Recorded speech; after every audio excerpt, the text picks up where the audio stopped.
One night erased a tradition and revealed a market no one wanted to name. What you are about to hear uncovers documents and testimonies that official histories softened or ignored for a century. This is the story of a ritual that carried a polite name but a brutal cost, and of the woman who became both its symbol and its unauthorized reformer. Her given name was Suyako. In the accounts of teahouse clerks and consular reports, she was called the Painted Window, the woman whose passage from apprentice to commodity forced a society to confront what it meant by honor. Records pulled from the imperial household archives, Dutch consular letters, and police registers show not a single night, but a chain of nights and transactions that reshaped the lives of hundreds and reverberated into diplomacy and law. If you want the documents, we will point to them as we go, but first prepare for a story that moves from tatami and silk to marble halls and treaties. In the late 19th century, the city sat at a hinge between old order and new commerce. Narrow canals fed by rain smelled of rice and oil, and the same harbor received steamships whose whistles cut through temple bells. The geisha world was governed by rules that looked immutable to outsiders, but were maintained by okiya mothers and tea-house proprietors with fierce pride. 5 codes held that world together, and that night broke them in sequence. 1. Apprenticeship first was meant as craft training, not a sale of bodies. 2. Virginity of a maiko was a dignity, not an item for auction. 3. The ochaya should mediate contracts, not dictate fates. 4.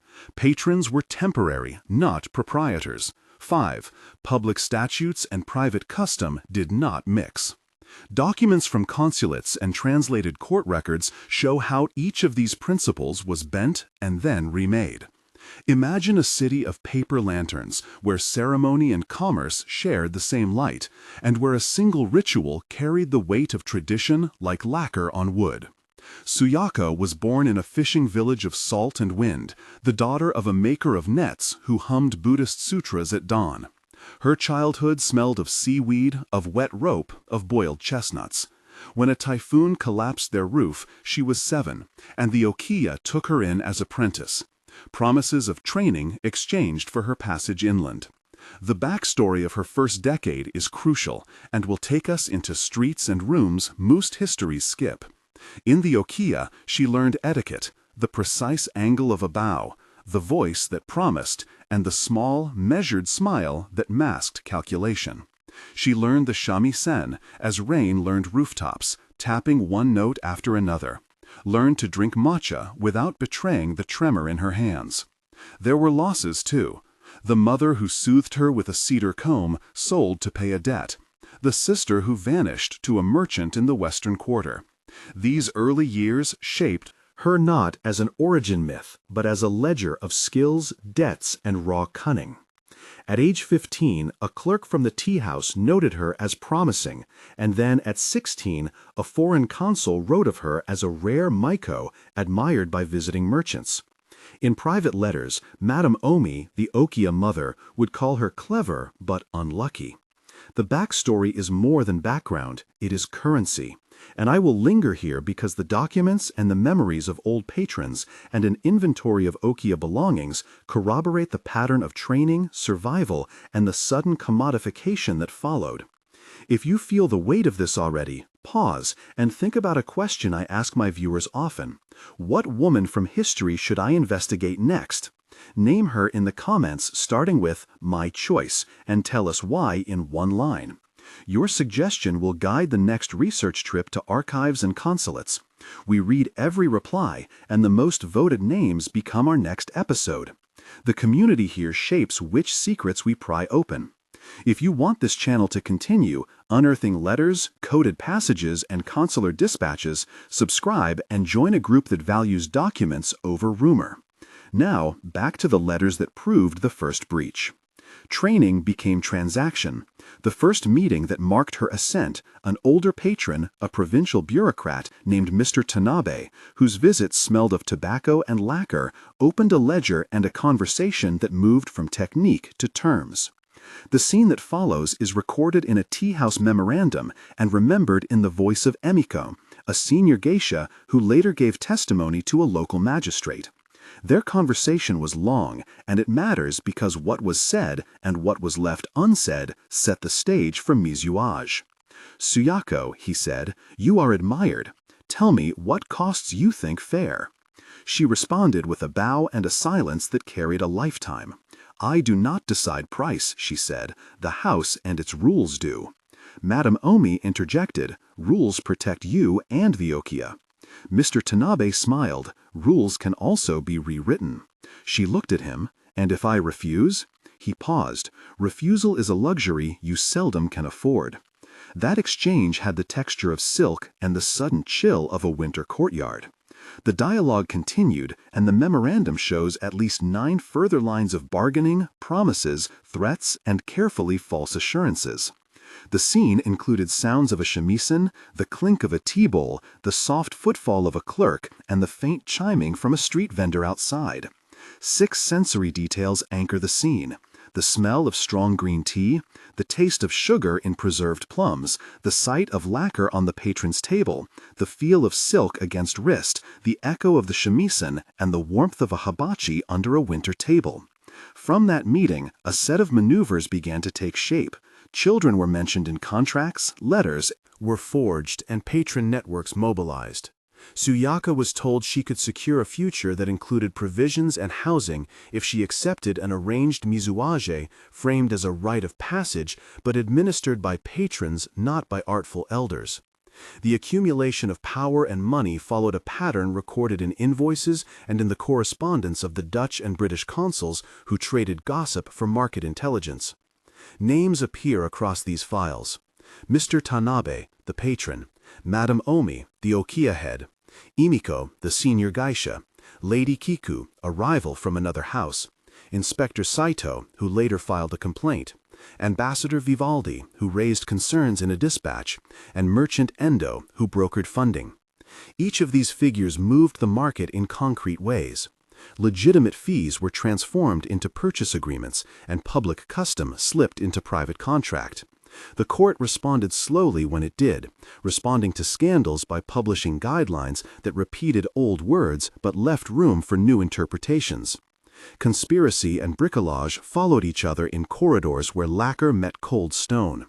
To secure compliance, there were favors and threats: a small fire in a storage room that conveniently erased a ledger, an illness staged to remove a witness, forged letters of impropriety planted in a rival, vanishing sums offered to inspectors. Some justifications came wrapped in scholarship. Clerics and scholars were asked to issue opinions about precedent. They wrote learned paragraphs about classical practice that blurred the line between ceremony and sale. New titles were minted, not by law but by custom. A ceremonial voucher called a certificate of passage was issued as if it were a right, while in back rooms it served as proof of transfer of rights and obligations. Documents from municipal archives show payoffs recorded in merchant ledgers, a list of debts repurposed as receipts, and testimony from a doctor who recorded treatments paid by a patron, which contradicts public statements. This slow constitutional change of custom was deliberate and documented. Now, the ceremony itself, the night people would later call the Night of Mizuage, became the inflection point. Preparation filled rooms with incense and the air with boiled rice and the rustle of silk. Technicians combed hair with obsidian tools, and lacquer shone like black water. The ritual was staged as a celebration of maturity, with elders and witnesses from other houses present. But what unfolded was a private auction attended by men named and unnamed, and sealed by an exchange that moved property into patron hands. The scene is preserved in a merchant report and in the trembling testimony of Suyako years later, recorded by a social worker, and in an inspector report that arrived 3 months after the night. In the ceremony, exchanges were sharp and the dialogue long. "You promised me a life of art," Suyako said. "Did I?" replied Mr. Tanabe. "I promised protection." "Protection costs," she answered. "What will you do for me?" he asked. "I will keep my word," he said. "Will you bind me?" she asked. "The law will be silent," he murmured, "and silence is a contract." In the courtroom-style report, there are 8 to 10 full exchanges. the transcript showing bargaining, hesitation, denials, and then the final formal acceptance. The tension in the hall was a physical thing. The air tasted faintly of smoke, ears filled with whispered calculations, and a clock that never stopped. The moment when the certificate was signed is one of those scenes where silence fell heavier than applause, and several witnesses later described a pressure on the chest, a feeling of a throat closing like a sash around breath. First moment of high tension comes when a rival from another house bursts into the tea room with a folded letter, accusing Suyako of impropriety. It reads like a knife, the paper crisp, the ink dark. The room smelled of incense and fear. Voices rose. A tray was overturned. The letter changed alliances, and the patron network shifted in the span of a breath. This moment chilled witnesses who later spoke to consular officials. Second moment of high tension is the night of the auction itself, when a complaint is filed secretly with Inspector Saito.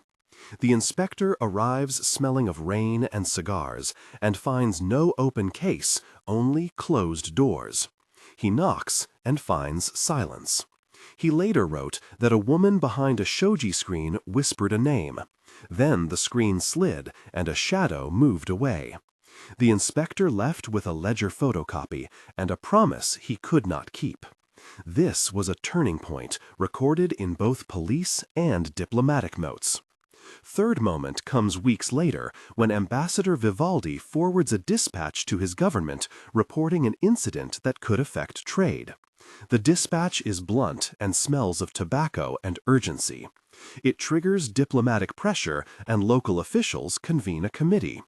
The committee debates what to do, and delays follow. Each delay stacked on the next, creating a pressure cooker that finally burst into public inquiry. Consequences unfolded in 5 clear ways that reshaped social and legal architecture.